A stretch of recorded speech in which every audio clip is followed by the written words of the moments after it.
shorts.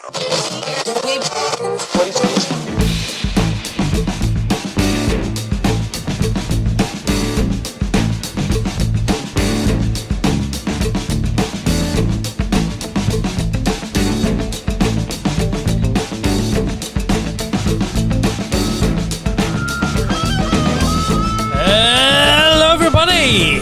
Welcome to the Dave Lee Down Under podcast. I'm, of course, your host, Dave Lee, and this is episode 33. Synergy. Yeah. 33. Yeah. 33. 34, including the I'd like pilot. to be 33 again. Don't wish it on me. Not quite 30 yet. I'm happy to just stay where I am for the time being. Of course, you can join us on the podcast every single Monday. It goes out on all podcasting platforms, including Apple Podcasts, Spotify, Google Podcasts, Amazon Music, and Audible. The visual element is also available to view on YouTube. That goes out 2 days earlier to the patron supporters out there. If you're watching it, thank you so much, patrons. But it goes out to everyone else as well. Yeah. I said the wrong way around. It goes out on the Monday to everyone. But the patrons get it 2 days early. That's right. On the 2 days early on the Saturday. Mm-hmm. So if you want to be a patron supporter, get your early access. Patreon.com/Dave Lee Down Under for as little as $1 a month. Cheapy. It is cheap. It's very cheap. It's very cheap. Just to help support the channel. Yeah, and keep us rolling and all that shit. The money goes back into the channel. Yeah. Got to pay for the podcast somehow. Yeah, well, because we've migrated podcasts. The video podcasts have gone onto a new channel now. Nothing wrong with migration. No, not at all. So we've gone on to the new platform. You wouldn't be here if there wasn't migration. No, that's true, yeah. That is very true. Yeah. So anyway, the videos are on the new platform. And because they're on a new platform, there's no monetization anymore until I get 1,000 subscribers. There's almost 500 over there. We need some more. And I need to get the watch time up to like 4,000 hours before we can start monetizing the videos That's ridiculous, again. isn't it? I know. And making the money. I didn't have to do that on my first channel. That was introduced a number of years later. Oh, really? Yeah, so I was lucky. I got in, bang, monetization straight away. But now with this new channel, it's a disaster, man. So it's going to take a while. But lots of new rules. Need the views. Yeah. Need the views. Need the subs on that new channel. So head over there. If you're watching it, you're there. Just hit the subscribe button down below. Yeah, do it. Yeah, you can find me. It's a link down there as well. It's a link down. So if you want to find it straight through, you can find me that's on any platform. There's a link down the bottom. You can find me on YouTube at Dave Lee Down Under. That's the main channel. Over on Twitter and Instagram, there's links for those in the description of every podcast as well, whether it's the audio or the video version. How good's that? If you want to write into the show, you can tune in at daveleepod@gmail.com. Been getting quite a few recently. Some good feedback. So lots of good feedback. Always good feedback. Oh, that's good. Yeah. As long as it's not shit feedback. No. If you're listening on the podcast platforms, please leave a review. We didn't quite get it in. No. The song done us out today. No. If you're listening on the podcast platforms, we love it when you leave good reviews. You just bullshitted on a bit much. I know. We're trying to cut back on it today. Yeah, we'll try. We've had a few complaints again about the length of these things from a few people. Sort of complaints. Well, Wacko Jacko's been complaining about it for weeks. That's what I mean. Manager Wacko Jacko. World's worst manager. Yeah, he's been complaining for ages. We'll talk about him again soon. He's been moaning again this week. Oh, God. Of course, there's always... Does he ever stop? I know, he never stops. Oh, never stops. We've also had Tim, give him a smack over the ear. Yeah, do it. We've had some constructive feedback as well from a few people recently, which is saying, cut the podcast down. They're too long. Last week's was. So last week, we always going over 2 hours. We're really trying to cut them down now. Yep. Because they do go too long. And again, I've had a few emails from a few people. Constructive feedback, nice feedback. If they go on too long, I miss my afternoon nap. I know. Like I'm saying. And then see, this is the problem. We just ramble. That's the problem. Yep. Right, so I've had a few constructive emails from people who are like, you need to cut down on the length. So we're going to try and do that to, we always want the good feedback. Let's say, never mind the length, feel the quality. Yeah, that's what they say, innit? Yep. So anyway, we're trying to do that for all you guys out there who, which is, I think most of the people probably would prefer the podcast to be a little bit shorter. So I always like that constructive feedback. Send through feedback to anywhere you like. I would like to know. We're always asking, what do you like? Yeah. Yeah, some people say they like the 2 hours. Some like it shorter. Yeah. Some just watch segments. Yeah. So we just, I don't know. We just happy compromise an hour and a half, something like that. Yeah, I think so. Yeah, well, let's try. Let's see if we can do it. We've already fucked on for 5 minutes already. So what we've been doing this week, of course, joined by old mate Rick again. Of course. Over here. This week. Hope everyone's doing well. Yes. Hopefully. Everywhere around the world. Yeah. So this week, we had a very productive week for once. Didn't we? I didn't. Yeah, you did. Did I? You spent some money for you. Oh, yeah, shit, I spent... It's right there in front of you. I did. Yeah, on your script. I did spend some money. Yeah, we both did. Not that I don't spend money. It's just what I spend money on. We went to JB Hi-Fi. So I haven't spent money there for a while. I know, we went to JB Hi-Fi. Look at that. Oh, you can hear it out there. Look at that. Huge bag of goodies. We bought a lot of shit. I don't know if you can see. I'll put up a picture on the screen. Well, if you're watching out there, you can see me with the bag. If you're listening, there's a picture on Instagram and Twitter. Oh, get that out of there. So I bought a bunch of DVDs, Blu-rays rather. Blu-rays and 4Ks. Normally buy about 30 or 40. I don't even know. I don't even count. Spent too much. No. And then we bought some on Amazon as well because Amazon's doing a similar deal. But we haven't bought many. Well, you haven't. Oh, well, I haven't for ages because there's been nothing to buy. Yeah. Nothing's been coming out because of the pandemic and shit. Well, arguably. Maybe but now... Just picked up there's some stuff. Well, that's what you usually do. Yeah, but a lot of stuff there that we wouldn't have paid full price for. Well, when do we ever pay full price? Or even $15 we wouldn't pay for some of that shit. Well, some of it you did, though. Some of it was $30, wasn't it? 2 for $30. Yeah, but some of that stuff, if it wasn't worth that, I wouldn't have paid it. Yeah, but we don't often do the big thing until the buy one, get one free anyway. Yeah, that's right. Although once or twice a year we have a big spend up like that. Yeah, the buy one, get one free, which is running. But by the time this has gone out, it's probably still running, actually. A couple of days. Because they've extended it this year, which is a bit alarming. It goes to Wednesday, doesn't it? It goes to Wednesday. It's a bit alarming. Yeah. Usually it's like over the weekend, and JB have been doing so many sales over the last year or two. You kind of worry about the physical media in the country, particularly. But anyway, we bought some stuff on Amazon. If you want to see what we've got, I will do a video. I don't know when. Eventually I'll do like a Blu-ray video, whether it's just buy one, get one free haul video or just shove it into... I'm bored enough. You can get it. I know, but those videos just don't perform well. So I'm trying to cut back on the amount of DVD videos I do. Just do a real quick one. But then you just bullshit. But it doesn't matter. Yeah, true. But then either way, it's still putting up something that's underperforming. That's why I try and cut back on the amount of DVD videos I do these days. They just underperform and drag everything else down with them. It's fair enough. But I know people are out there watching it, so I do like to put one up every month or two. So, I don't know. There probably is enough, to be honest, to do a video on it. Anyway. Plus the ones are still coming, though. Yeah, they'll drop on the doorstep today, probably. Over the weekend, maybe? Not today. They're on the way. I've looked on Amazon. They're on the way. They'll be already? We've got Prime. Oh, that's right. Yeah. You got Prime. Look. I can't get in. Anyway, but they're all on the way. They'll be here today. Most of them. There's one. I think they package them all up together. How many orders we put in? You put in 3 orders. I put in 3, and they've combined them all. They have? Yeah. Oh, that's awesome. Well, they've combined mine, and then they've combined yours. Oh, cool. Yeah. It's better than fucking Savvy.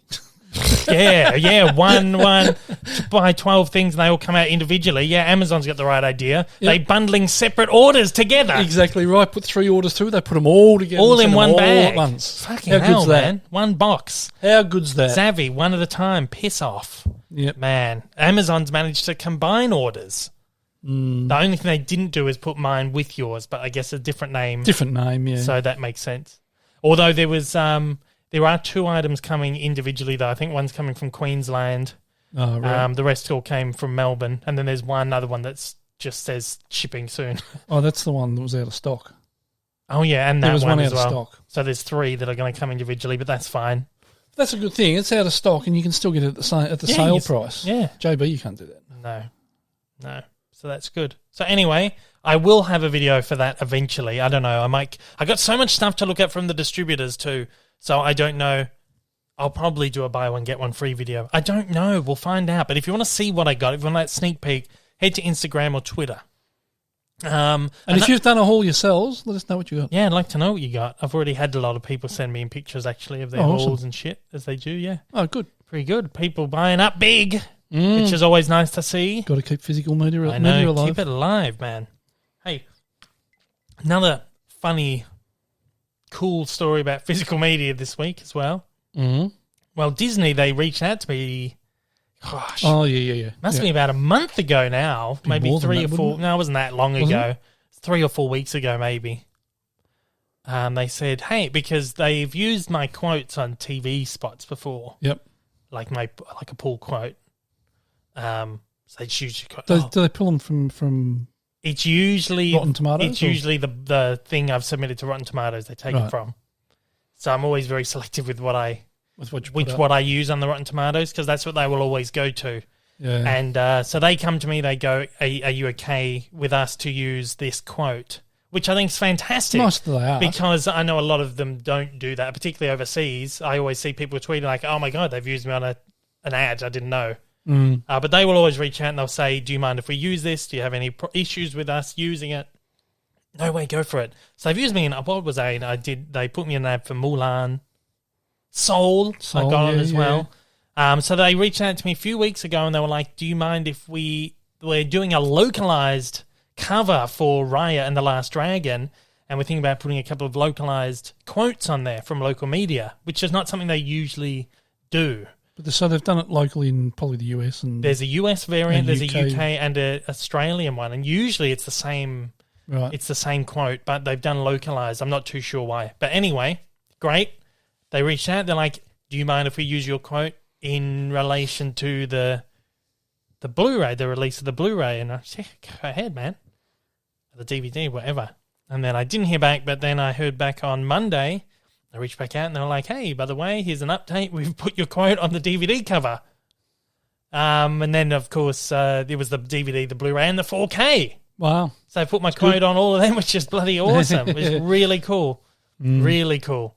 And on the TV spot, they've done a digital spot, I think. So it's running, I think it's running on YouTube, Instagram. I don't know. I know it's running on social and it's running on digital, what do you call it, like the catch-up apps?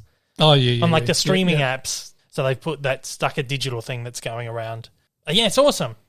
So I've always wanted to be on a DVD cover. It's always like, oh, that'd be great if I could get that little quote on the DVD. Never thought it'd ever happen. I thought, oh, no, it'll never happen. But no, yeah, there you go. So they reached out and I'm on the Raya and the Last Dragon DVD cover forever now. And Blu-ray in Australia. and 4K. And 4K, yeah. Awesome. Very cool. Just in Australia. Australia exclusive if you want that Dave Lee Down Under variant of the Raya cover. Yeah. I'm also on there with another really fantastic critic as well, Harris Dang, from here in Australia, whose work's really fantastic as well. So we've both got our quotes on there, which is really great. So cool. It's good they're using, they're using quotes from people other than the main the newspapers or TV stations and shit like that. Because it just shows the way that media's going. Yeah. Well, Harris writes for mainstream media's dying off. Well, exactly right. Harris writes for a like an online. I guess like I don't know what you call it, like a blog, like a digital newspaper sort of thing. Yeah. Called the AU Review. Right. And I reached out to him. I was like, oh, this is awesome. Happy to share the cover with you. And he's like, oh, yeah, so cool. He said he's had a few in the past, but his name wasn't actually on it. Right. So they just quoted. I looked through a bunch of them, and actually most of them will only credit the outlet, not the author. But Disney, like New York Times. Yeah, you'll have New York Times or the Channel 9 Morning News or something like that. But this one, Disney's been really good and actually credited the authors, which is great. I mean, if they just credited my outlet, it would be my name anyway. Exactly right. My name's on it twice, Dave Lee, Dave Lee Down Under, which is cool. Anyway, so you can head out. If you're in Australia, you can head out and buy one of them. Otherwise, you can. If you're overseas and you want one of the Dave Lee Down Under variants, you can probably buy it online somewhere. There you go. So that's very cool. I'll put up the pictures on the screen, but if you're listening, you can head to my Instagram, my Twitter. I've put up pictures. I think it's on the Facebook as well. I don't post often on the Facebook, but I put that up there. That was pretty cool. So what we've been watching this week, well, Wacko Jacko's been moaning about this segment. He's always on something. The last few weeks he's been moaning about this segment. Always. Last 2 weeks he's been complaining. This segment's too long. It goes for 50 minutes. Stop talking too much. Shut up, I say. Shut up. And then Tim says, shut up. I like it when they just talk shit because that's the best bit about the podcast, talking shit. So anyway, this week he's saying there's no organisation to, meant to be the way that I'm talking about the movies. He's like, it doesn't make sense. He's like, you're supposed to bunch up here are the worst ones. Here are the good ones we watched. And I say no. Nah. I say we just talk about them. Yep, exactly right. What does Tim say? Tim says, yeah, no, just leave it. Yeah, just leave it. Yeah. Jackson wants to have a meeting with me next week. He's like, I need to have a meeting with you next week to talk about your podcast schedule. World's worst manager. So we'll see about that. Yeah. Anyway, so we didn't watch a lot this week, so this segment will be short this week. Catalogue stuff again. I got a few in this week, but then I had the last 2 days I've had to do some cartoon news in the mornings, etc. So it takes me away from the watching. I've been watching a lot of old stuff. I've been getting into the old stuff again. So I've stepped away from my pile. I have 2 piles we have established. I've got my pile, which is like 170 titles now that I've whittled down from like 300 or 400. So good effort. That's like all new, I guess, stuff that's probably like 80s to now. Yep. Catalog stuff that I'm just trying to pick through every morning. But I just felt like a lot of them were feeling the same. I was like, I need a lot of the stuff that's been coming in from distributors has been like classic films. I'm like, I just really feeling the classic film vibe at the moment. So I mean, just for change. Yeah. So I've got my second pile, which is my classic stuff, and there's God knows how many hundreds of discs there probably that I just need to get through anyway. So either way, I'm watching shit that's out there that I've not watched. So I've just been watching some older movies. I'll quickly talk about them. Because I know people aren't incredibly interested in that. Not everyone is interested in the older stuff. But I discovered a director called Preston Sturges this week. I'd heard about it. I'd never watched any of his stuff before. Incredible writing. I watched 2 of his films. One called The Palm Beach Story, which has Claudette Colbert, who's one of my absolute favourites. And she's one of those ones that's like under the radar. I feel like never really reached the heights of like someone like, Katharine Hepburn or Marilyn, like, the big name, Lauren Bacall. Claudette Colbert, she did It Happened One Night with Clark Gable. Clark Gable. She was in the Cleopatra one they did in the 1920s. Anyway, she's fantastic. She was in that. And then one called The Lady Eve, which had Barbara Stanwyck. Is she the one you don't like? Oh, yeah. I Barbara Stanwyck. I can't do Barbara Stanwyck. And Henry Fonda. This is like the only comedy, one of the only comedies he ever did. He's very good at it. And Preston Sturges is a terrific writer. And I don't know why it's taking me this long to like actually discover his stuff. But he's considered one of the best comedic writers. I watched a few documentaries on him at the end of it because I was like, I'm just really interested in it. And he's someone who did apparently like 17 films or like 7 or like a whole bunch of like really, really good films over this really short period and then burnt out and then disappeared.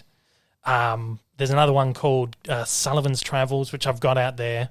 It's funny because I'll always do this. I'll watch a movie. I'll be like, oh, I really like this writer or this actor or whatever. I'm like, do I have any more of their films? I search up. I'm like, oh, shit, I've got like 3 of their films. I'm like, oh, yeah, I'll watch through them. So that's another one of the good benefits of having like the big library of stuff. Yeah, that's right. Because I'm always like, oh, shit, let's see if I got anything else with this person. Oh, yeah, I've got quite a few and I'll watch them all.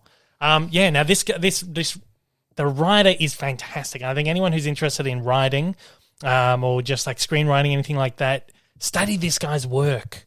And I will definitely be going back to his films because it's it's like really rhythmic dialogue.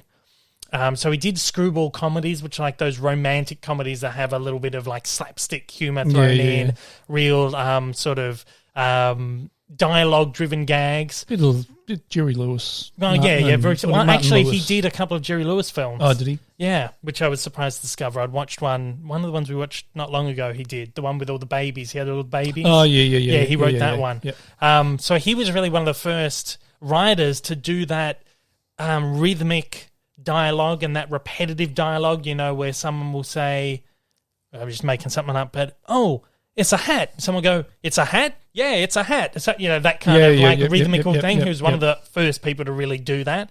And you see that across it's just incredible and so funny. So funny. They hold up. Like people would really enjoy these if they went back to them now. I think they still really hold up. Really would they hold up as a remake? We'll still go there.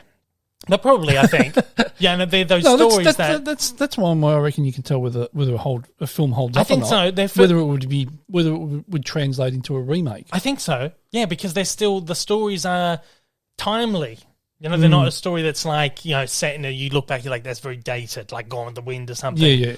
Anyway, check it out. It's funny because they were on the two of them I watched were on the Criterion Collection, and Bill Hader does a special feature on there.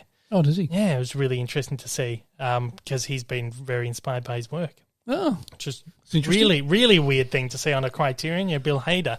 But yeah, he's even sitting there reading one of the scripts and just laughing his head off. I'd like to actually go and read some of his stuff because it'd be interesting. Anyway, so I watched those. There's my classic movie tip for the week. I also watched one called Destry Rides Again, which is James Stewart. It's the very first Western James Stewart ever did. It's also got Marlene Dietrich in it as well. The sheriff in that movie? Yeah, he's like the sheriff. He's brought into the town to come and clean up this filthy town. Yeah, basically, they're sheriff all drunks. Doesn't carry guns. Yeah, he doesn't carry guns. So he's like what'd you call him? A peace-loving sheriff. Yeah, basically. Yeah. So he comes in and tries to clean them up without violence. These just town are just overrun by these drunks. And that was really fantastic as well. I really, really liked that one. We watched a few from a little while ago. We watched one called The Company You Keep. Yep. This was Robert Redford and Shia LaBeouf. Mm-hmm. It was like a thriller sort of thing. Very good. Okay. It was all right. Wasn't great. Pretty good. All right. I like Robert Redford, so I enjoyed it. Yeah. He directed I like it too. Shia LaBeouf too. Yeah. We also watched one called Before I Go to Sleep, which I actually did fall asleep in. Yeah. Because it was awful. This is the one with Nicole Kidman. Yep. Mr. Wet Blanket, Colin Firth. Yep. Who I think is great. I think he is great, but his movies are so boring. Every film of Colin Firth is the same boring crap. It is. His movies are so boring. They're just dull. So really boring. Dull. But I like the guy. That's the weird thing. I'm always like, oh yeah, Colin Firth's in this. I like him. Let's watch it. And it's always so boring. Yeah. But it gets to a point where we go, oh, we're really in the mood for Colin Firth tonight. Can we deal with it tonight? He was really good in Love Actually. Yep. And because it was a huge ensemble cast. That's why. I know, yeah. But when he leads a film, it's and you've only got to look. You've only got to look at that before I go to sleep. Before I go to sleep. Yeah. And see Colin Firth and Nicole Kidman. Oh, this is going to be done. Oh, see, Nicole's great too, but she does a lot of boring stuff too. Yeah, that's right. That's what I'm saying. Yeah, it's weird. But we love Nicole. Yeah, but some of the stuff is just... Mark Strong was in it as well, who I thought was really boring as well. It was so boring. They were all boring in it. Yeah, it was a dull film. Really dull movie. I didn't like it at all. I think I wandered off onto my phone and started I actually fell asleep. But it's one of those movies where I kept falling asleep and waking up and I still know what's going on. I didn't miss anything. I fall asleep for 10 minutes and I'd be like, oh yeah, I was still following it to the end. Yeah. Yeah, weird. Anyway, so we watched those. We've also watched Fast and Furious 1 and 2. Oh, awesome. The Fast and Furious and Too Fast, Too Furious. Yep. Too Fast, Too Furious. Fast and Furious. Great film. I love that film. Yeah, it's really good. Love that film. Really good. They have both dated a lot, though. Oh, yeah. The cars have it. Like the cars are still relevant. But I know what you mean. The movies, very dated. Well, we've never watched, again, this is one of those franchises where we've watched 1 and 2 over and over again and then been like, let's continue on. We'll watch the rest. Never happens. It's like a Deadwood situation. It's in that Deadwood category. Yeah, but we're actually going to go through them all now because the new one's out. Next week after? No, next month. Mid next month. So we've got 8 films to watch. It's the week after. Yeah. Yeah. About 3-4 weeks time. Yeah. It's at the end of next month. But I don't know. But I need to watch them. And... So you watch 1 and 2, still good movies, but still very dated. Second one's not as great as the first. No. It has that cheap early 2000s generic sequel. Oh, and the music. Music's awful, isn't it? Tripe. Yeah. We watched a couple of new ones, actually. We watched Woman in the Window on Netflix. This is one with Amy Adams. What was that one? Where it was like a knockoff of Rear Window.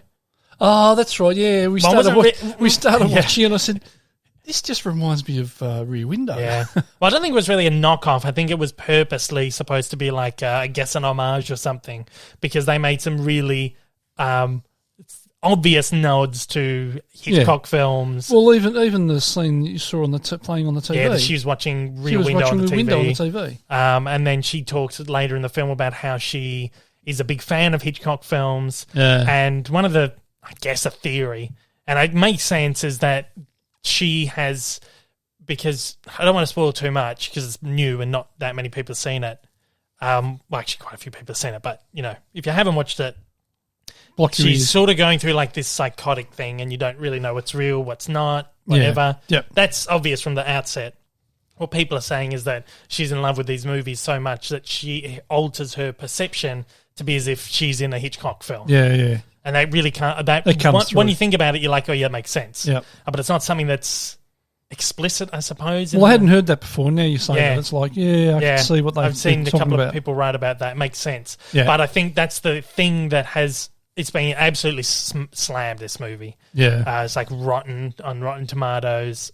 People are there are either people who really love it because it's just so trashy, and people who just hate it because they didn't really get it. But I understand that. It's like, if you don't make this thing like, oh, this is what the film is, that explicit, then you lose most of your audience. Yeah. But anyway, I thought it was okay. It was really trashy, but it was fun. It's worth a watch. Yeah, definitely worth a watch. Worth a watch. And I think if you've seen Rear Window, it adds an extra depth to it. Yeah, or if you're familiar with the Hitchcock stuff, because even the music's very similar. To like the Bernard Herrmann score from Psycho. But even some of the setup of some of the shots and stuff. Oh yeah, it's very similar, very Hitchcockian. She's like staring through the window, and you get like she's looking through the camera, like he does in the movie. So it's very Hitchcockian. It's fun. It's a fun movie, but it's not a great film. It's not a great film, but it's worth a watch. You can understand why Disney handballed it off to Netflix. Yeah. That was one of the films that got caught up in the merger. Right. And they kind of put it off, and then eventually it disappeared. And then next thing you know, coming to Netflix this month, Woman in the Window.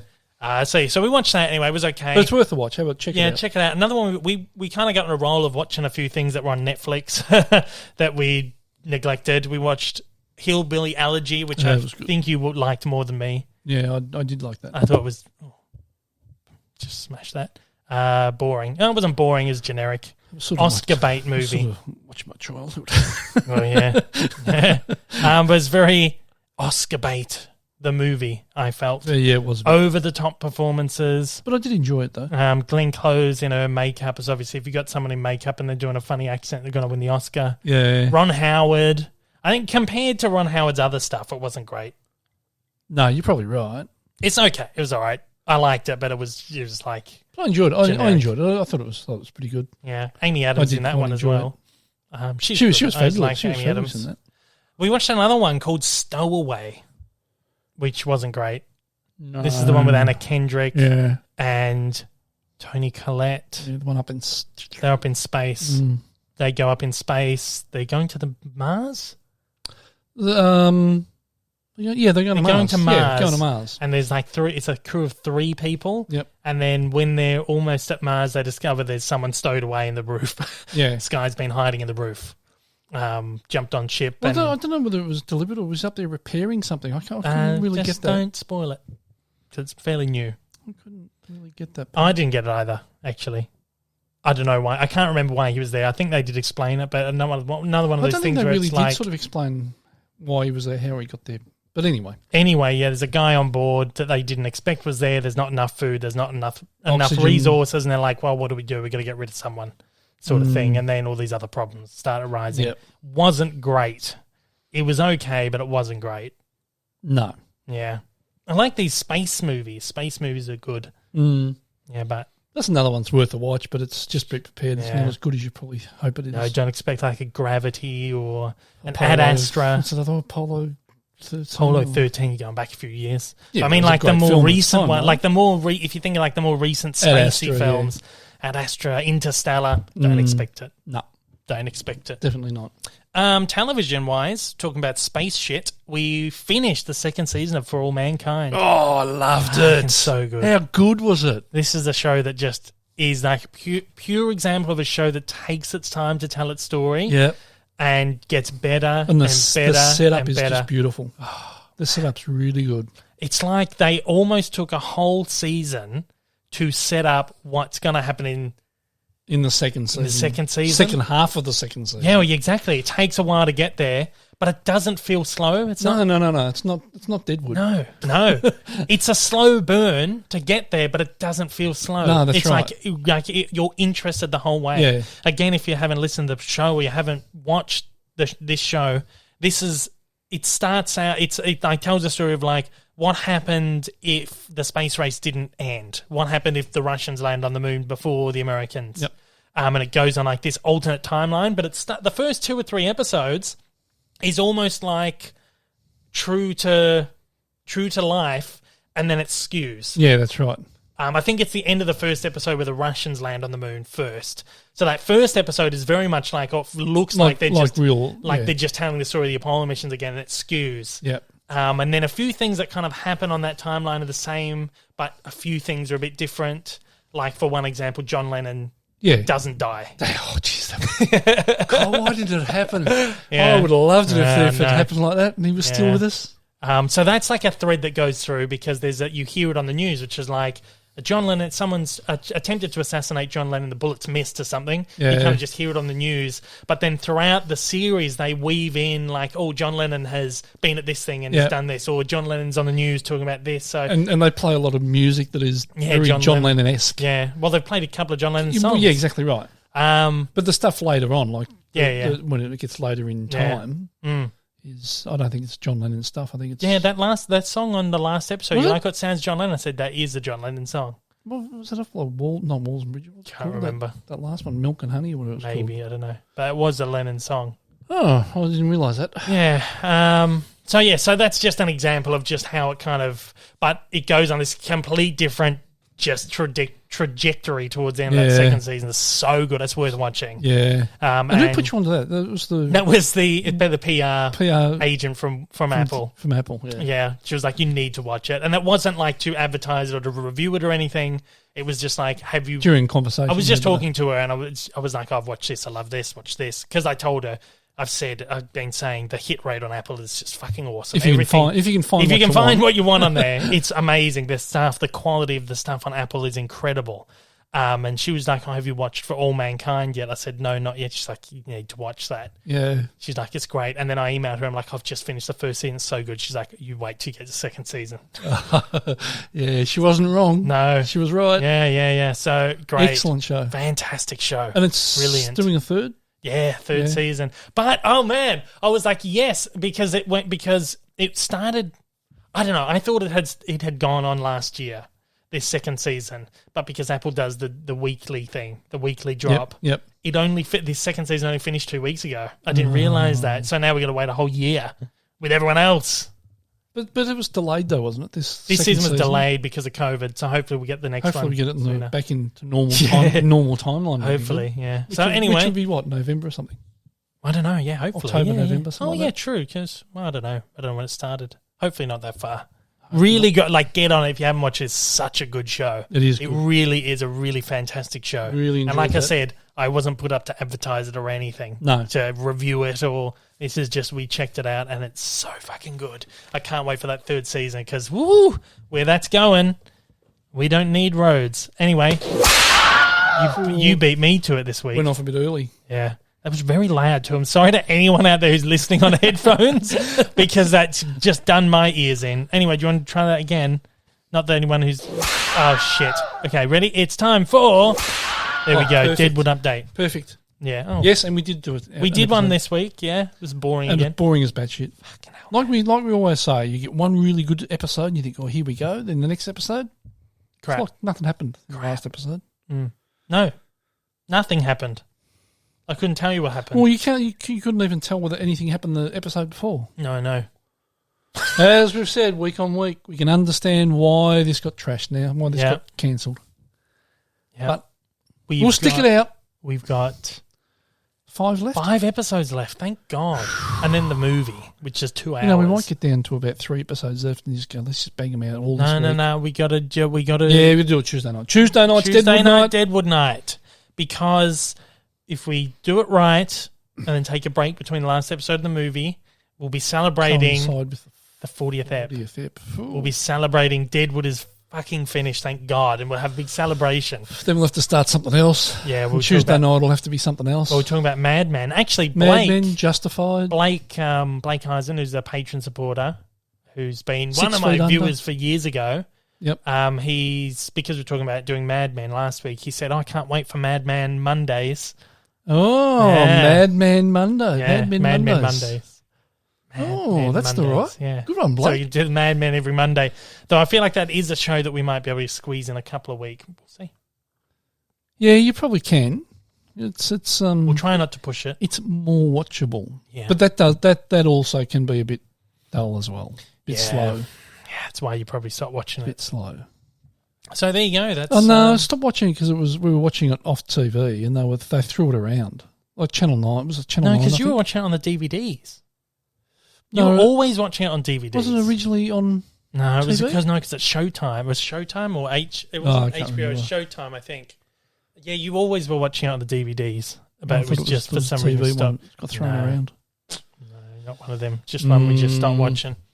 Anyway, so Deadwood, tick for the week. Yep. So ticked another one off. Yeah, we watched a brand. Thanks, Sam. Guilted us into doing it. We're doing it. Yeah, we're doing it just for you, Sam. We I wonder if Sam's getting any sleep. Why is that? With the new family. He's got a family now. Yeah, family man. Well, we're keeping him occupied with the podcast. Oh, there you go. Yeah. when he's up at 2:00 in the morning, walk around with a kid in his arms, he can be listening to the podcast. Yeah, there you go. There you go, Sam. It'll keep you company. There is a whole back catalogue of eps out there, 33 if you haven't listened to them all yet. We've seen a new movie this week as well. And I think this is what Wacko Jacko hates, is we talk about movies, we talk about TV, and then we go back to the movies. I don't care. Because this is the new film, brand new film that opened in cinemas. Mm. Well, this is open in cinemas? The last stuff we all watched, I watched all of them. Now we're going to the cinema. The cinema, exactly so right. Separate. There's a method to my script. It's a separate. Exactly right. So we went and saw A Quiet Place Part 2. Shh, be careful. Don't wake those fucking aliens. Yeah, be careful. Monsters. Shh. Yeah, I've already come and get you. I've already done that gag on my review. Bastard. And I even said, I'm like, I bet I'm not the only idiot who's doing this gag. It's funny because every time there's a movie that has like a little like a thing, you notice everyone does it. Yeah. I try not to do the thing. Yeah. And with A Quiet Place, the thing might be, oh, be quiet. Oh, be really quiet in my review. Or it might be every fucking thumbnail is a picture of the reviewer doing this. Shh, putting their finger up to their mouth, doing this shh.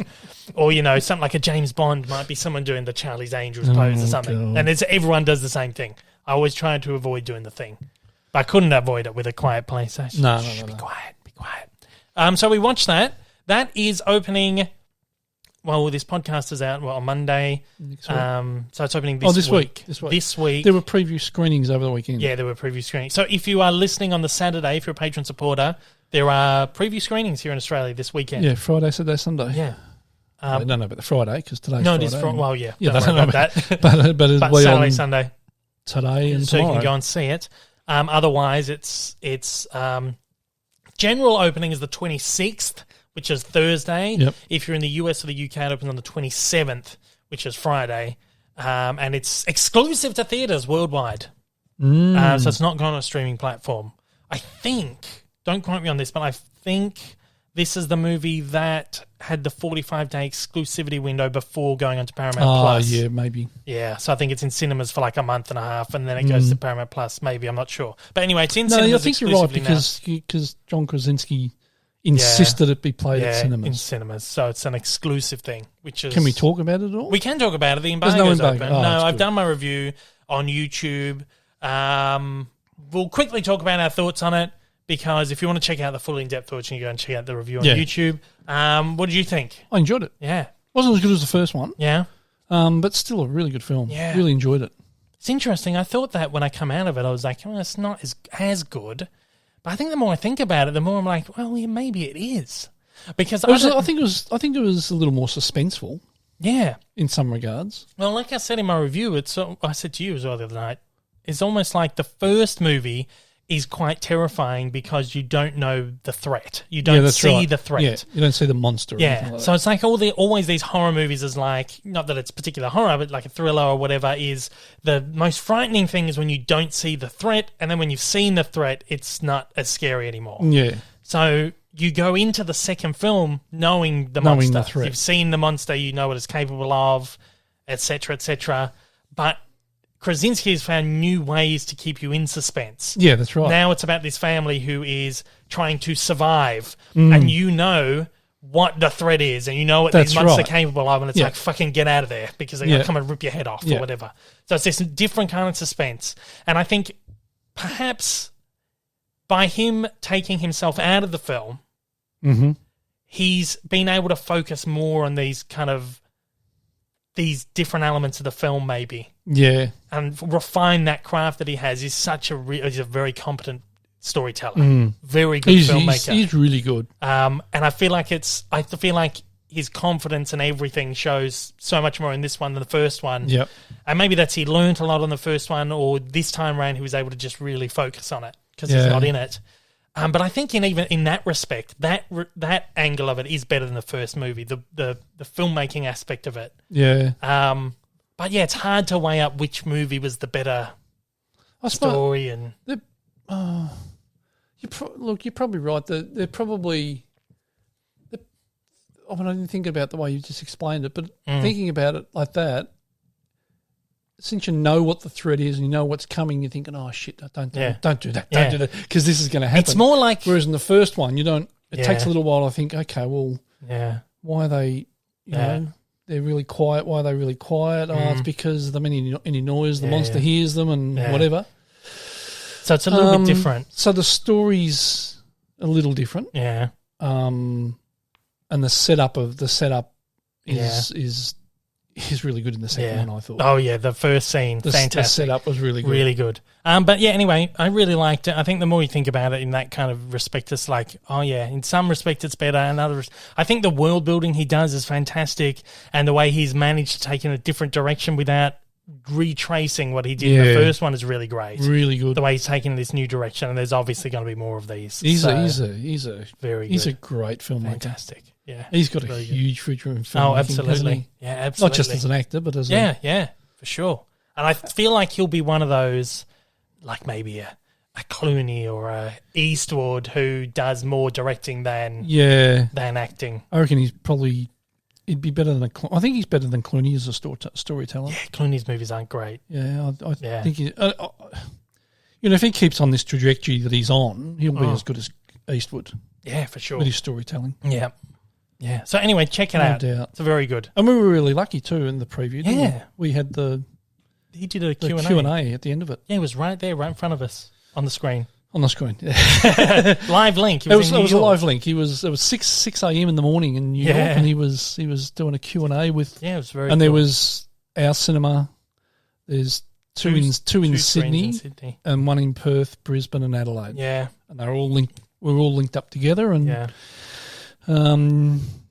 Dave had to submit questions, and people around Australia had to submit questions, and they went through and they chose a few questions and asked John about it. But he was on. Cool. He was on for about 20 minutes. Yeah, it was great. Really good. And it was definitely a live link because it was the way it happened. Yeah. You know? But yeah, very good. So go and check that movie out. We've done it again, 50 minutes for the opening chunk of the show. Oh, that's all right.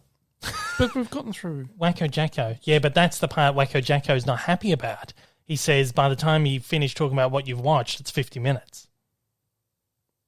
Yeah, fair enough. That's his big problem. Now, I want to talk quickly about this really fantastic website. What's that? Oh, yeah. Obviously, well, firstly, so this is the problem. We go and I start talking about something else and then we double back. And that's the problem. I think, as well. Anyway, we've got more reviews on the way. As I was going to say, Quiet Place 2, there's a full review on YouTube. Yep.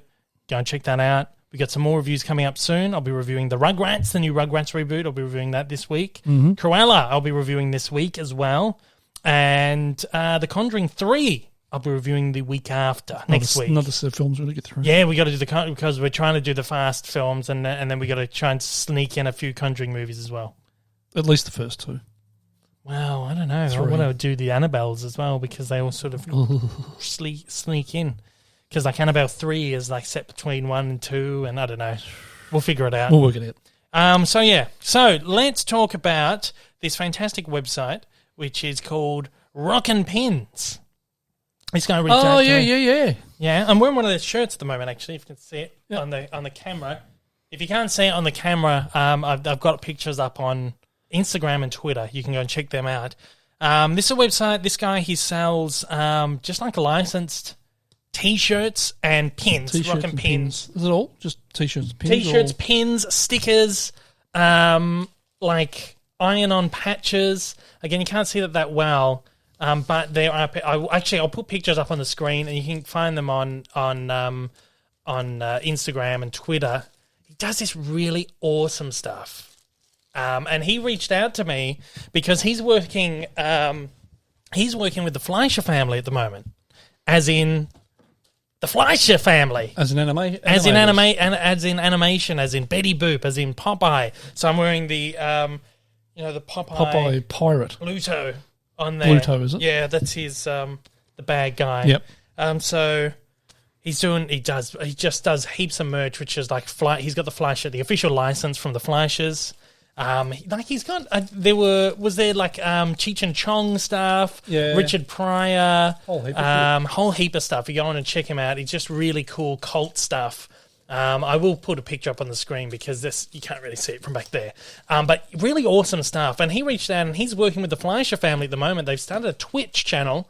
But you can find it. It's twitch.tv/Fleischer Studios, and they stream the classic Fleischer shorts, kind of on a loop. You can go and you just watch them for free. The old classic Fleischer cartoons, whether it's the Popeyes or the Superman shorts or Betty Boop or any of those. This is another T-shirt he gave me as well, which is fantastic. Right there, you can see classic Fleischer characters and stuff. I love it. I love his stuff. It's really great. He reached out. He's like, "Oh, do you mind?" He's like, "Oh, I'm working with the Fleischers. We're trying to get these cartoons out there. Where they're trying to raise funds at the moment to restore a lot of the older Fleischer shorts that were never restored in the past. He's talking about like the Little Lulus and kind of the more obscure stuff. And they're trying to kind of raise money for that and raise awareness and stuff to try and he says, save the cartoons. We're going to save the cartoons. And I said to him, I am happy to help you. I'm happy to help. Maurizio is his name, and he runs this. He runs the Rockin Pins, and so it's two separate sort of things. But he's got this relationship with the Fleischer family. Yep. He says predominantly he wanted me to advertise the Twitch. So it's a twitch.tv/Fleischer Studios. You can go over and watch all the cartoons and help save the cartoons. But he's also said, look, I run Rockin Pins. I will send you a bunch of stuff to do the promotion for me. And I said, look, send me whatever. I said, I understand he's a small business. Yep. I said, I don't want to ask for too much. I said, just send whatever you feel is comfortable. I'm happy to just kind of help out. And I said, look, I'll give you a plug on the podcast as well. So he's not, he's not asked me to, can you show off my stuff? I said, look, I will happily do this. And I'm just going to plug the Twitch on a few videos. Yep. Over the next month or so. But he's doing some really great stuff. Working with the Fleischer family, Jane Fleischer, who is the granddaughter of Max Fleischer, and they're sort of, it's not a studio anymore. I guess it's more just like the estate of the Fleischers, I suppose. But they're still called the Fleischer Studios. But I guess they just take care of like the licensing and handling of cartoons, whatever it is they're doing. But yeah, so I was like, look, get me in on this. He's asked me we're going to do like a, what do you call it, like a watch party thing on the Twitch. Yeah. So myself and him will do like a watch party. We'll talk about the cartoons, get people to come over while we do that. He is also, he's good friends with Jerry Beck, who is a animation historian who I read all his works. I regularly use his works in my cartoon evolutions, and will we call it quote him and reference him and all that stuff. So he does some stuff with Jerry Beck. Jerry Beck runs a blog, like animation blog called Cartoon Research, and they've just done like a podcast together. So I was like, we'll try and do something. So anyway, awesome. So I'm excited to kind of be in it with these guys and try and help them get the word out for the Fleischers. And I briefly spoke to Jane Fleischer as well, and she's like really thankful for what you're doing, how you're helping us out. Love because I chucked the ad at the beginning of a video the other day. She's very thankful for it, and the family's very thankful. You have to get it on the podcast. Yeah, we're trying to cue something up. Yeah. But yeah, look, I said I'm just happy to kind of to help them out and give them as much whatever. So it'd be really interesting to hear her view of her history, of her family's history. Well, yeah, exactly right. Because industry. I've always said, I said when he first reached out to me that the thing when I do my cartoon evolutions, the most interesting thing for me to cover is the Fleischer stuff. Yeah. It's because that's the stuff that is very rarely covered. Yep. And like I've done a Betty Boop video, a Popeye video, I did my Superman video recently. And they were real groundbreaking in the day. Oh yeah, well they were. That was it. Everything that Disney broke ground on, they did first. They did, yeah, that's right. And Disney, I feel like, in some regards, often does get Disney did this first. And you go, well, actually, the Fleischers did it first, but then Disney refined what they were doing. Disney stuff obviously still groundbreaking, but the Fleischers were dabbling with what the Disney company then took and made whatever. Yep. So which is, I think, part of why the Fleischers kind of eventually got under the rug. There was this whole thing where they lost a lot of money and they owed a lot of money to the studio, and the studio kind of overtook them, and then kind of whatever. So, but Jane Fleischer is the daughter of Richard Fleischer as well, who's the director. He did 20,000 Leagues Under the Sea for Disney, so he did a lot of stuff for Disney as well. So that just the Fleischer family, just so interesting. So anyway, thank you to Mauricio out there for sending the stuff in and for just reaching out to me and all that stuff. It's awesome. I'll put a link down the bottom for the Twitch and to Rockin Pins. Again, great stuff. He does, great T-shirts. There's pins, which are fantastic, and stickers and just everything. If you're into pins, they're actually really good quality. They are fantastic. They are really good. Just really like the enamel pin. Yeah. I don't have a huge pin collection, but this could be the thing that makes me go down that rabbit hole. God, not another rabbit They are hole. fantastic. He's sending Betty Boop ones, Popeye ones, Wiffle Hen. You got Coco there. Bluto's there. Fantastic. Somewhere. Yeah, he's there. Olive Oil. I'm obsessed with this little Devil Betty Boop. I love that. That's such awesome. A cool sticker. I would wear that on a T-shirt. I don't know if he's done a T-shirt of that, but I would wear that on a T-shirt. I love it. But he does like jumpers and like cool sweaters as well, and just everything. Just go in there and check it out. His stuff sells out pretty quickly. I assume he has like a limited run of stuff. Yeah. And then you got to get him. What he's just got now, I'm assuming how it's worked is that he has had the license to the characters from Fleischer, but because Paramount owns a lot of the old cartoons, he's now got the license from Paramount to do cartoon-specific merchandise. Oh, awesome. Which is what this is more specific of one of the Paramount Popeye shorts. And he's doing, I don't know if I can say, but he's planning like a collection of Paramount short themed stuff, which is really cool. Yeah. And there's plenty on the website too. So go out, check it out. rockinpins.com, and also check out twitch.tv/Fleischer Fleischer Studios, was it? Yep. Right. And you can go and just watch the cartoons on there. Is the Betty Boop stuff hard to find? Like, is it on physical media or anything like that? Or, or is that the best way to go and watch it? There were Blu-rays of the Betty Boops. I can't remember who released them. I know it was an independent thing, so they were obviously licensed out. A lot of this stuff's like public domain, the Fleischer stuff now. So they're kind of, I guess, recycling the public domain stuff on this Twitch TV. But if you want to go over there, it's just like a streaming thing. It's on a loop.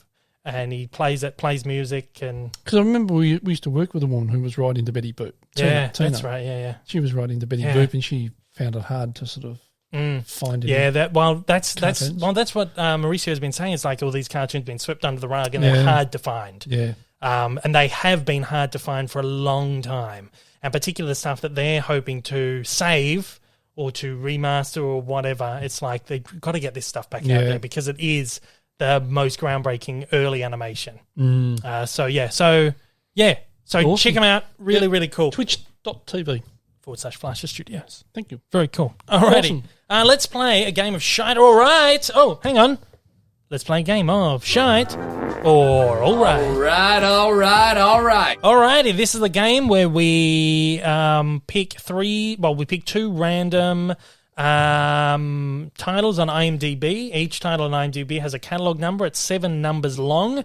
We just type in a random one. We pull up before the show. We type in a random one. And because there's so much stuff, there's so many thousands of movies out there, you're bound to pull up something that's really obscure. Yeah. So the aim of the game is that for example, I will read the synopsis to old mate Rick over here, and he's got to guess from the synopsis, like basically judging a book by its cover, whether the movie is shite or alright. Alright. And now the way we determine whether the movie is shite or alright is basically, we have always figured that any movie that has under a 5-star rating on IMDb is likely to be under pretty... 6. Oh, yeah, under 6, under yeah. 6. So anything under 6 is usually pretty average, right? Anything over 6 is pretty good. Alright. So the way we determine this is if the rating is between 0 and 5.9, it is shite. And we're talking about IMDb ratings IMDb, here. yeah, I said that. Did you? Yeah. Oh, I missed that. And Must have tuned out. Yeah.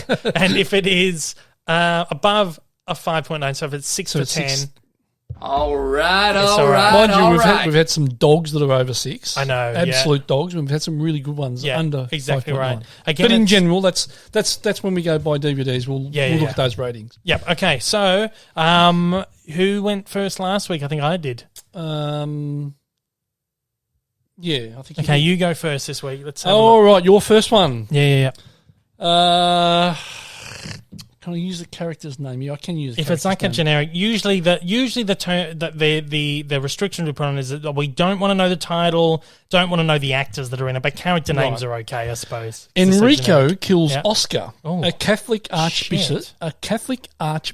in San Salvador. Right. The CIA calls a special agent, Malco, a ruined prince who lives with an expensive woman. Jeez. Should have pulled up the full summary here. Oh, there you go. Yep. There we go.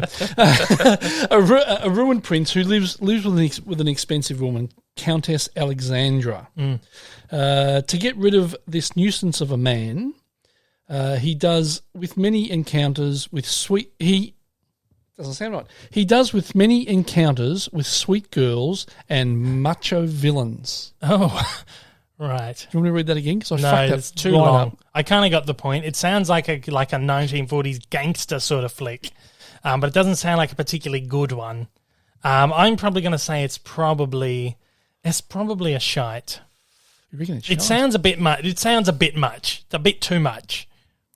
It's a bit extra, as they say these days. You know what that was? Yeah. Yeah, I thought it would have been. Oh, really? That bad? Oh, no. I knew it. Okay, I want the title. I want the year. SAS San Salvador. Oh. It's the name of the film. The year 82. Oh. Rating? Yeah. 3.3. Oh, that is real bad. A dog of a film. No. It sounded like some bloody, 1940s gangster movie, and they just threw so much shit into it. The actors Miles O'Keefe, Raymond Harmstorm, and Dagmar Lassinger.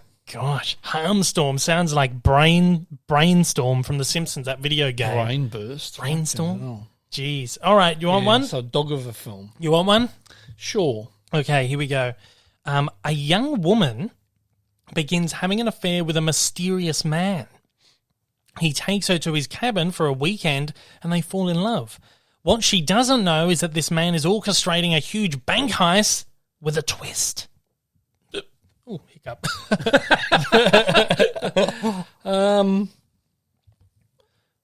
Young woman having an affair with a mysterious man. He takes her to his cabin for a weekend and they fall in love. What she doesn't know is he's orchestrating a huge bank heist with a twist. I reckon that's You reckon that's all right? Yeah. You lock it in? Yeah. Yeah. All right. Yeah, this is it's called Situation. It's from 1972. It's got a 6.2. Yeah. There you go. Again, this is one that has people who I've not heard of. Rita Tushingham, Misha Hauserman, Frederick Yeager, William Bergen, Gordon Mitchell. So, so did you say what year it was? Yeah, 1972. I think, is it a... it's an Italian film. Italiano film. It's a co-production between Italy and Austria. And it's in English and German. Oh, that one I read was French. Oh, there you go. French-German. Oh, there you go. All righto. Righto. Next one. Okay, your next one? Yep. US ambassador in Rome must protect US interests and secrets from the mob. Ooh. Spies and curious girlfriends who may be more than what they seem. Oh, sounds like an espionage flick, maybe from like the 1970s. Sort the of. US ambassador in Rome must protect US interests and secrets from the mob. Yep. Spies, curious girlfriends who may be more than what they seem. Oh, yeah. It sounds like, or it could be like a spy flick from the 60s or like an espionage, like kind of 1970s sort of thing. I might say, I feel like this might have like a 6, like a really low all right. I'm going to say that. A really low all right. Well, let me tell you, it is more than just all right. Yeah. It is. Oh, so it's less than all right. Yeah, it's a 5. Oh, it's a 5. So it's right? not. Yeah, it's like a. It might be it's a high shite. When we watch and think, yeah, a high shite. It's called Embassy. Oh, right. 1985. Yeah. It's an action thriller. So I was well off, yeah. And it starred Nick Mancuso, Mimi Rogers, and Richard Masur. There you go. Interesting. So it sounds a bit shit. Yeah, it does a bit. All righto, you want another one? Actually, I don't think it sounds that bad. Yeah. I think it sounds okay. Yeah. Yeah, well, there you go. Yeah, that's what I said. It sounded okay. But anyway. Okay, you want another one? Yep. This one is... it's a short synopsis. A group of swingers at a Caribbean restaurant are stalked by a mysterious killer. Sounds like a bad porn flick. It's not. I assure you it's actually not this week. A group of swingers at a Caribbean restaurant are stalked by a mysterious killer.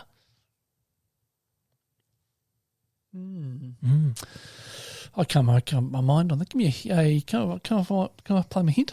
Well, yeah, because you've got the assist, which is usually just the cast. Assist, I called it a hint. Same thing. Yeah.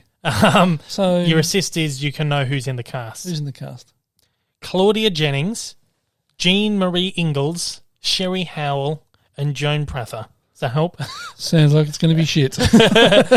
Yes, or shit. You lock it in? Shite. Oh! Yep.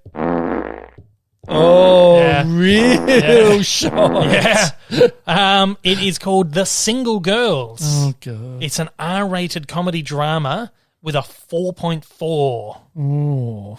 Yeah. There you go. It's awful. Looks like it's kind of I guess it's like an exploitation flick, judging by the poster there. Oh, yeah, most definitely. Yeah. So it's not a porno, but I would imagine there's probably a lot of nudity in this film. Judging by the poster there. That somewhere? I've got one more for you because we've had one sent in this week. Oh, that's right. Yeah. You had one sent in last week for me, and I'm going to do one for you. This one's been sent in from Wacko Jacko. Oh, God, here we go. Could be anything. All right, this one. A small-time reporter tries to convince the police she saw a murder in the apartment across from hers. Jesus, that sounds really familiar. It does sound familiar.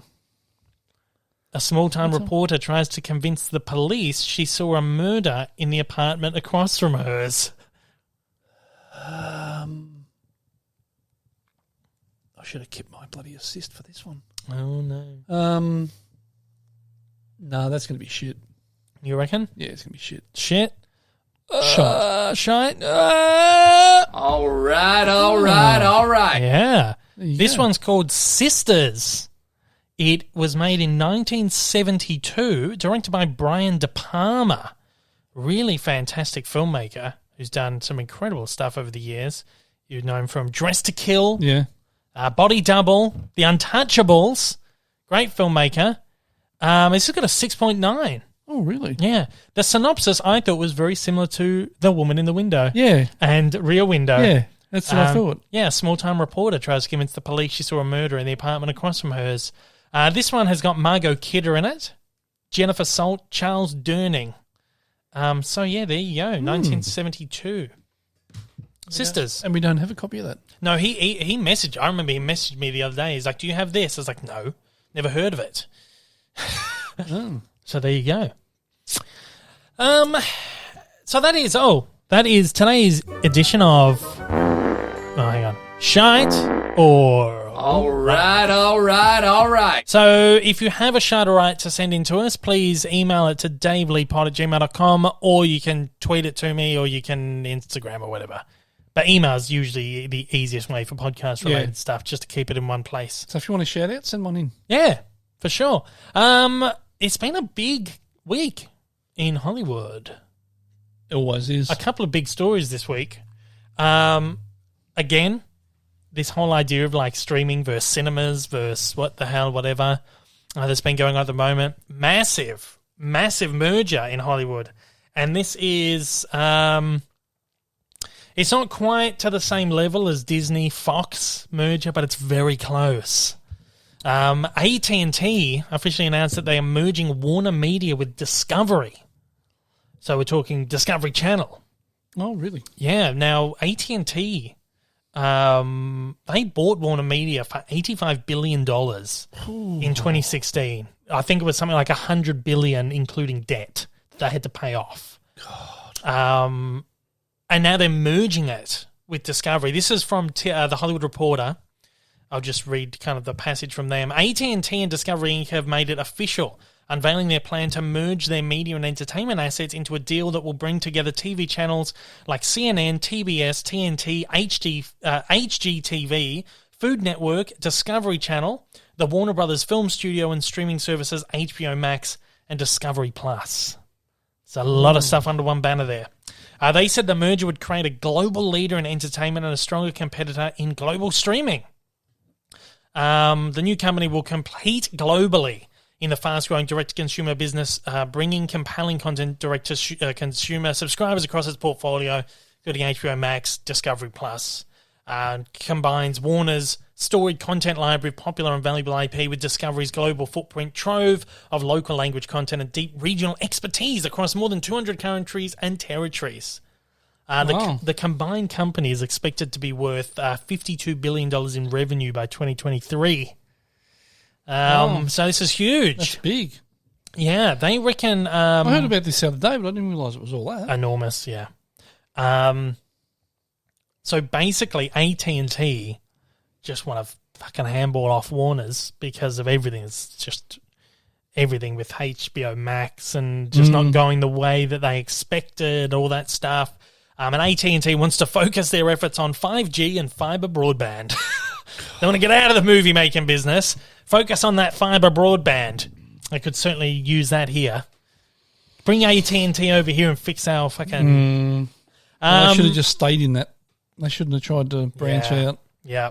They reckon that Warner Discovery, this new joint effort, is prepping to spend $20 billion annually on content, which is the same amount that they would have both combined spent as separate companies. So now, God, that's a lot of money. One company is spending $20 billion. Comparatively, Netflix, who we've discussed, is just throwing money against the wall at the moment. Yep. They spend $17 billion annually on Throw enough content. shit, something's going to stick. Yeah. So, yeah, $20 billion compared to 17. Oh, my God. There's only 3 digits between that, but when we're talking billions, that's nuts. So apparently what has what they're kind of assuming has happened here is that AT&T were not impressed with how HBO Max has been going. I don't think they've been getting as many subscribers as they hoped. They put all that money into that super-duper Justice League director's cut, and apparently that didn't really pay off that well for them. The reports were the people who were going to watch it signed up and watched it, and probably a lot of people dipped out. Yeah. And people who didn't really give a shit about the DCU and the Zack Snyder films, people who didn't like, well, honestly, those movies didn't make a lot at the box office, so there's a lot of people out there who really didn't care about it, didn't jump on there to watch it. So I think that kind of didn't really work out that well for them. Variety said industry sources say the strategic move that made such a splash last December when WarnerMedia and Killar, who I think was the CEO of, or he's running WarnerMedia, the direction where they opted for simultaneous releases in theaters and HBO Max single day, free of charge, day and date on HBO Max. It's seen as a major misstep because it's shaping up to cost the studio over $1 billion in lost box office revenue, talent profit participation payments, and in high license fees paid for the movies from HBO Max. Variety also says unless the pace of HBO Max subscriber additions pick up significantly in the coming months, the high cost of the movie content for the streamer will be hard to justify. So this, I think, was an article from a little while ago. So now everyone's kind of pointing to this like HBO Max is the way that they are running HBO Max. Or Jason Killar, he was the CEO of WarnerMedia. So now that they have merged the two companies, AT&T's kicked that guy out of his role, and now they've put David Zaslav, who is the CEO of Discovery. He's now in charge of this joint venture. So obviously they're just trying to salvage what they got. Sounds like it's just a massive cock-up. Yeah, exactly right. Shit show. But that's going to be pretty huge. That's going to be pretty huge when that pulls through. To kind of see what I can't understand why a company like AT&T would try and get into that sort of thing. Don't know, it's weird. It's like you wouldn't go buy a mobile phone that was made by, Mercedes-Benz. Oh. But you think like Sony does all the tech stuff, and I think maybe they're trying to... Yeah, but they've always done that. Yeah, no, but this probably... I'm imagining, I don't know really much about it, but I'm imagining they're going, yeah, we can be like a Sony or or like a... Yeah, maybe. An Apple. We can like dip our fingers in everything, and then they've gone, fuck. Yeah. Yeah, so they've merged these two, and it's going to be interesting to see what happens because, we've heard these rumblings a few weeks ago about, like, the physical media kind of going out. Warner's slowing down their physical media, which was later debunked, but I feel like there has to be something in it. Maybe this is part of this. The old saying, where there's smoke. Yeah. There's been another big one this week too. Amazon is apparently planning to buy out MGM. Oh, Jesus. Yeah. MGM it's been in all sorts of trouble since the 1980s. They have been bought and sold at least... they went bust at one stage, didn't they? Multiple times they've been bankrupt. Yeah. And then they've been saved. At least half a dozen times they've been bought and sold and bought and sold and bought and sold. I think at one point the same people bought it 3 times and paid more for it each time, but then sold it off for more each time. One of those weird things. So they sold, in the 1980s, MGM sold their studio, they sold their headquarters, they sold their film library, they sold their subsidiaries, all to pay off debts because they were completely bankrupt, basically. Yeah. So this is why you will get movies like The Wizard of Oz, Ben-Hur, which were MGM films, and now with Warner's. So Warner Brothers is always like, the classic Warner Brothers film, The Wizard of Oz. Like, no. Well, no. Warner Brothers bought The Wizard of Oz in like 1980. Yeah. But it was an MGM film. So all these big movies that were made by MGM got botted off to all these other studios. And I think it wasn't just Warner's, but they just sold out whoever wanted them. It was like, here, you take our stuff. So a whole bunch of different studios wound up with a bunch of MGM stuff. They currently produce film and TV for distribution, usually by other companies. So it's not an active studio anymore. It's by name only. But they will produce them. I guess that's probably just a monetary thing. Yeah. And they co-produce with other things. Put their name behind it. Yeah, and then other studios distribute it. So in the last few years, it's usually United Artists or Warner Brothers, Paramount or Sony. And it depends on the... I think it depends on the IP even. So the Bond films, they were with Sony for a bit. They're now with Universal.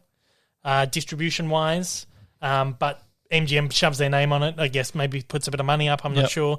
Creed, so the Rocky and the Creed films, they were with Warner Brothers when they started doing the Creed, the first Creed, and now they're with United Artists. So it's like flip-flop. It kind of just depends. How do you keep up with it? I know, but MGM, this was the article from Variety, rattled off it says that they own one of the world's deepest libraries of premium film and TV content, 4,000 film titles. James Bond, Hobbit, Rocky. Yeah, it is too. Yeah, James Bond, Hobbit, Rocky, RoboCop, Pink Panther, Magnificent Seven, Silence of the Lambs, TV stuff like Fargo, Handmaid's Tale, Get Shorty, Teen Wolf, all that kind of stuff. That's all MGM. So it is huge. 17,000 episodes of programming they've made. But so that's going to be interesting to see if Amazon buys out MGM.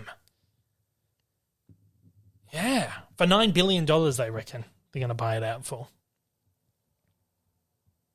$9 billion. Yeah. What can you do with $9 billion? I know. Variety says that chatter that Amazon and other tech and media giants have been sniffing around MGM. The chat has been circulated for some time. Sources indicated that Amazon's interest in acquiring the studio has taken on a new tenor beyond the usual rumor mill. The deal is said to be orchestrated by the senior VP of Amazon Studios directly with the MGM board. So it's apparently on its way to being done. So it's going to be interesting to see what Amazon does, particularly if a lot of these MGM films are with other studios. What happens then? But is Amazon making it work, though? Don't know. Because what are the Amazon? They were. It was just they started in by the website. Selling books initially. Yeah, exactly.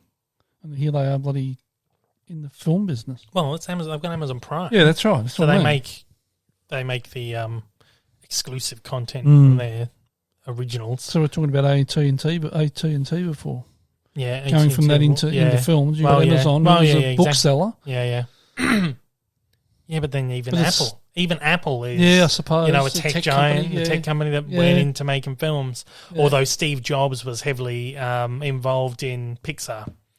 Oh, right. Starting up Pixar and all that. So I don't know. I think you've got like a big umbrella now, which is just media and tech. It's tech stuff. It's making films. I don't know. It's interesting.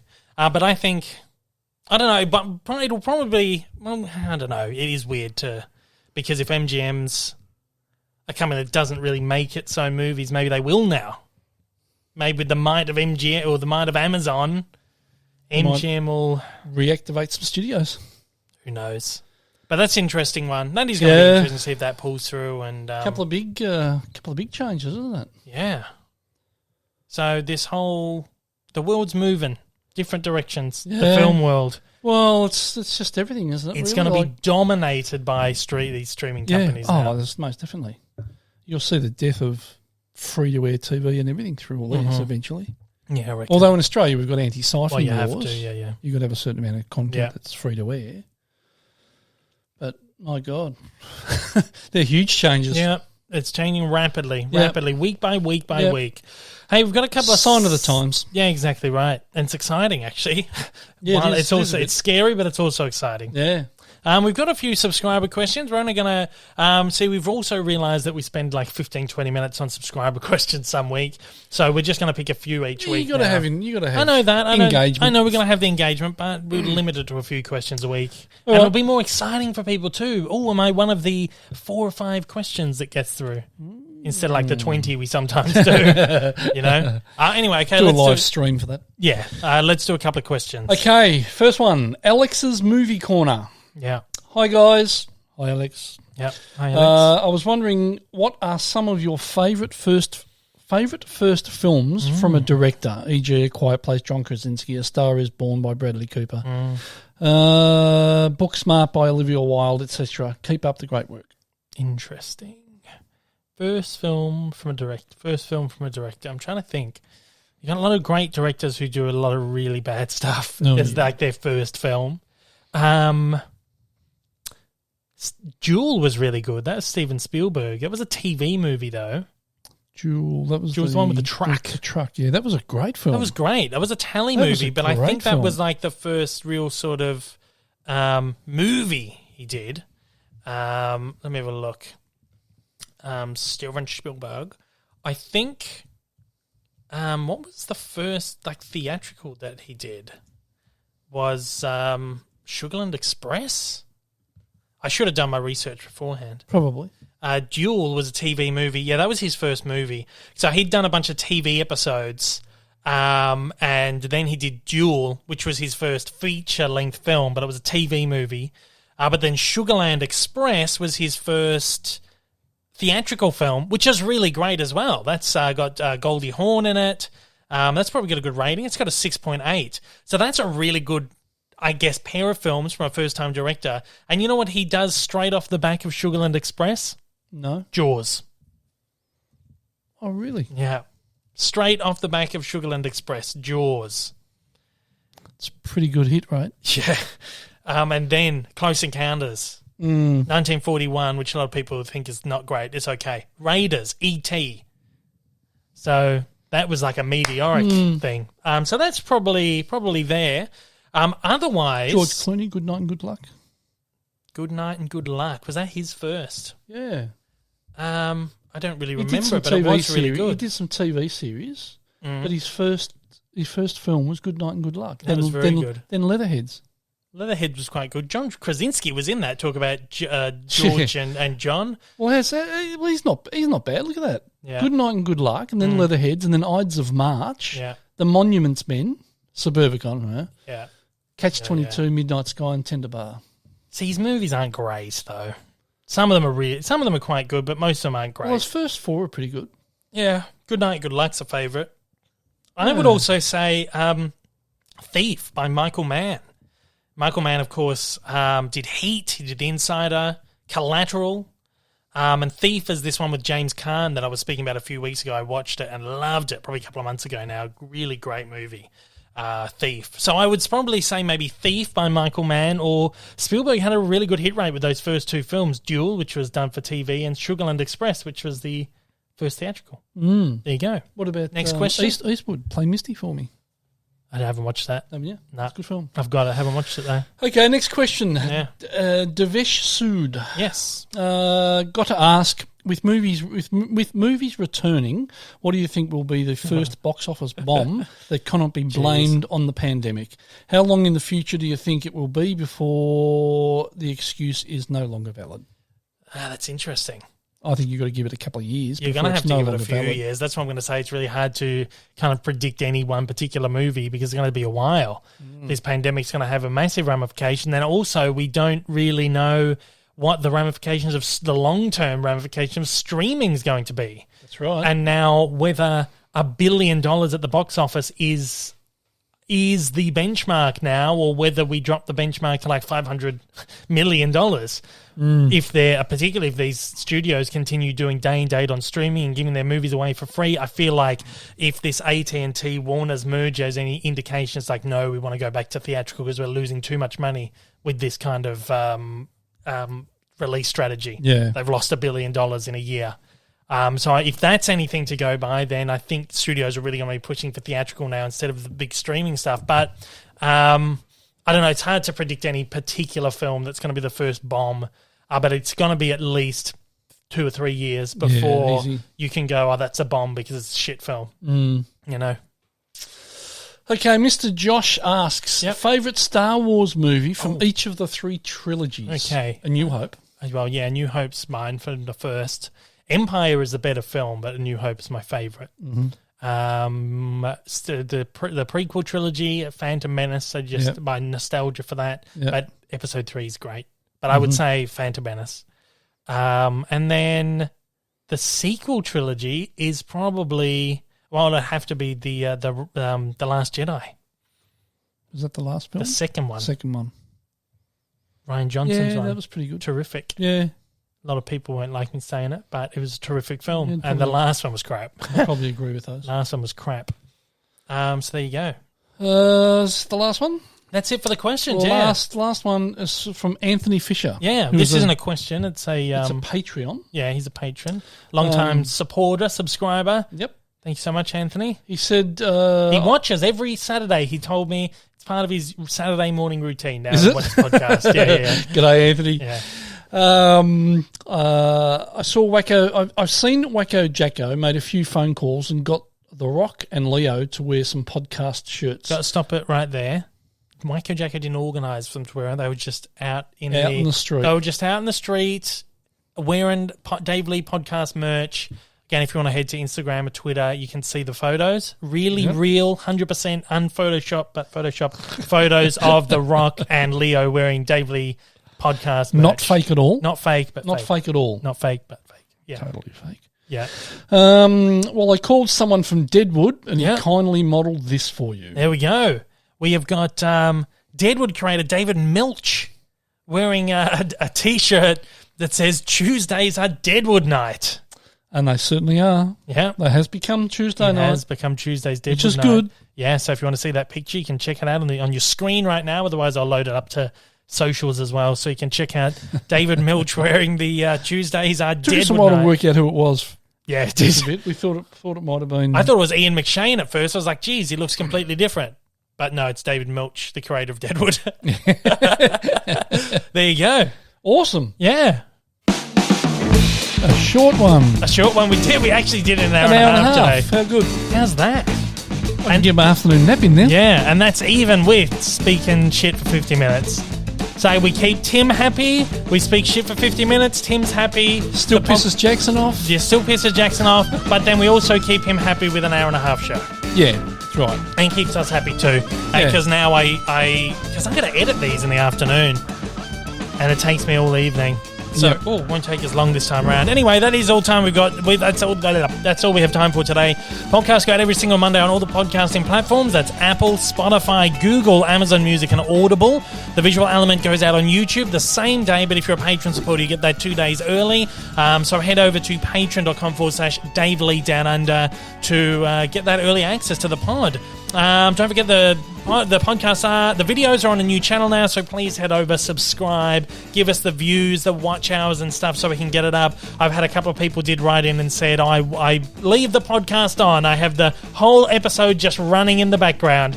Like sometimes I might tune out a little bit, go and ponder and do something else, but I will leave the podcast on. And that is great. That's what we ask of you. Just leave it running. Yep. Just leave it going, which is awesome. Also again, head not to... Say that. Not allowed to say that, but... So don't do it. If you happen to be watching it and just leave it running, just if you don't want to watch the rest of it. It's okay, but I'm not endorsing it. No. You can head, of course, again to Twitch.tv/Fleischer Studios. Head over and check out that channel over there where they're going to be playing Fleischer cartoons on loop, which is awesome. YouTube preview last week on the channel. I dropped a bunch of cartoon news. Hotel Transylvania trailer breakdown for the 4th film. Monsters at Work preview. I did a breakdown. New Space Jam footage breakdown. And new Rugrats footage. I did like a breakdown thing on that as well. This week, I also had the Tasmanian Devil Evolution. Went up a couple of weeks ago, so go and check that out if you haven't seen that yet. Everyone keeps asking me, where's the voice evolution for Taz and Speedy? I'm waiting till Space Jam 2 so I can include some clips from the new film, because otherwise they were like, why didn't you wait? Why didn't you wait? The great Jim Cummings does Taz now. He does a really great job. I think that's it. Otherwise this week, no Hugh. Actually, there might be an evolution this week. I'm trying to get it done by this week. I wanted it on Tuesday. I don't think it's going to be Tuesday. It might be towards the end of the week, but I'm determined. Hopefully. I'm determined to get an evolution up this week. So that's your second one for this month, which is going to be good. And otherwise, you're going to have my Rugrats review this week. You're going to have a Corella review this week, and whatever fucking news comes up during the week. You haven't announced who that evolution is? I haven't announced it yet, but I'm going to have to soon. Should I just announce it now? Yeah, fuck. Actually, I have announced that I'm doing it, but I haven't told them when. It's the Rugrats. We're doing the Rugrats. Awesome. So we'll talk about the Rugrats for the Rugrats. I've been enjoying writing it. It's written. Yep. I just need to fucking make the thing now. Yep. Okay, so that's it. Thank you, guys. All right. And I'll see you on the next week. Take care, all. Take it easy. Bye.